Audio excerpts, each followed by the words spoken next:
Bismillahirrahmanirrahim.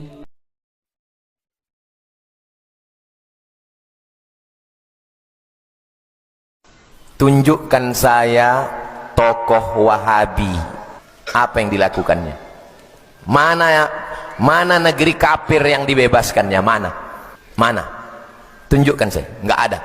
Dia kalau berkuasa, apa yang dia lakukan? Kalau dia punya kekuasaan, apa yang akan dia lakukan? Ketika dia berkuasa, ada muazzin sebelum azan, innallaha wa malaikatahu yusalluna 'alan nabi. Dilarangnya. Jangan baca innallaha wa malaikatahu. Bid'ah. Yang azan ini buta. Setiap azan dia innallah, dipancung kepalanya. Di mana bisa kami tengok? Judul kitabnya Fitnatul Wahhabiyah. Fitnah Wahabi. Yang menulisnya namanya Syekh Ahmad Zaini Dahlan, mufti mazhab Syafi'i di Makkah. Aliran Salafi, aliran Wahabi, kalau berkuasa akan menumpahkan darah sesama muslim yang tidak sepaham. Baik, ini terkait pertanyaan ini sebenarnya pertanyaan yang aneh. Kenapa pertanyaan yang aneh? Karena yang kita ketahui bahwa ketika seseorang bermanhaj salaf itu praktis tidak ikut-ikutan dengan masalah politik kekuasaan. Bagaimana mungkin dia akan berkuasa sementara tidak membahas yang terkait dengan masalah kekuasaan. Bahkan kita tidak akan menemukan kajian mereka yang terkait dengan masalah menggulingkan penguasa. Bahkan di kelompok mereka itu jangankan menggulingkan, ngerasani penguasa saja itu tidak boleh.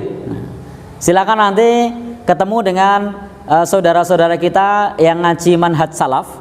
Mereka itu untuk mencela penguasa saja tidak boleh. Jadi mereka itu mencela penguasa saja tidak boleh. Bahkan mereka itu sangat taat kepada pemerintah. Contoh misalnya pada saat Ramadan, kalau di Muhammadiyah kan pakai hisab, berbeda dengan pemerintah. Kalau salaf enggak, mereka akan ikut dengan keputusan pemerintah.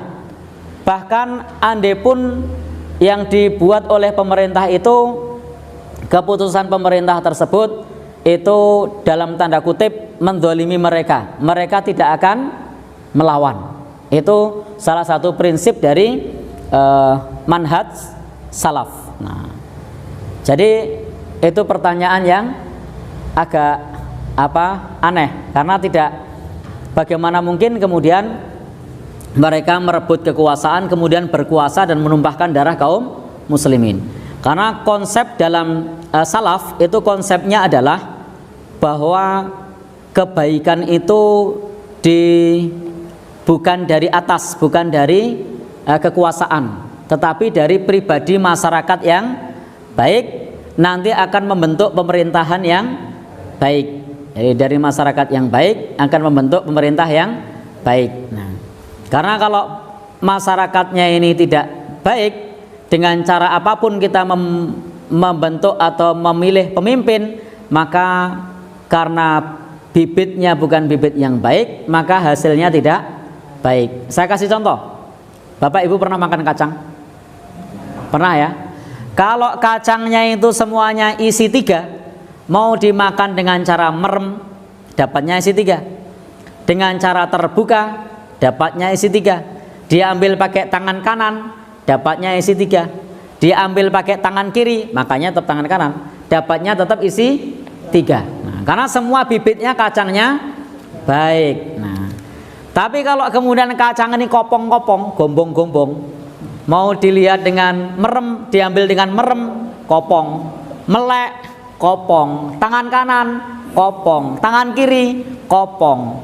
Nah, konsep dalam manhaj salaf itu adalah kalau semua rakyat baik, maka pemimpin yang tampil adalah orang yang baik. Nah, kalau semua rakyat amanah, maka pemimpin yang tampil adalah amanah. Nah, Tapi kalau rakyat ini adalah rakyat yang sudah terbiasa korup, biasa bikin nota palsu, biasa bikin LPG fiktif, biasa bikin saksi palsu, biasa rapel tanda tangan, nanti kalau berkuasa ya kurang lebih sama. Nah, jadi konsepnya adalah membentuk masyarakat yang mereka semua adalah orang-orang yang baik. Nah, jadi di manhaj salaf itu tidak ada kamusnya apa namanya revolusi, itu tidak ada. Nah, nanti silahkan baca salah satu buku pedoman yang biasa dipakai, misalnya kitab Ushulus Sunnah yang dipakai oleh Imam Ahmad rahimahullahu, yang ditulis oleh Imam Ahmad rahimahullahu taala.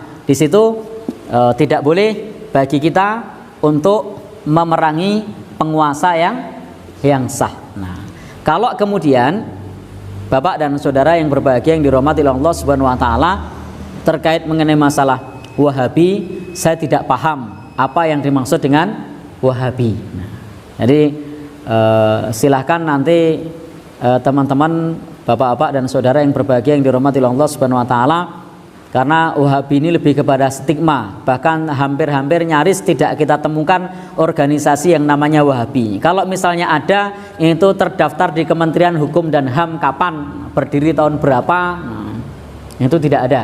Yang tidak pernah ada ormas yang namanya Wahabi. Di negeri kita tidak terdaftar, di negeri lain juga tidak terdaftar. Nah, jadi tidak ngerti apa yang dimaksud dengan Wahabi.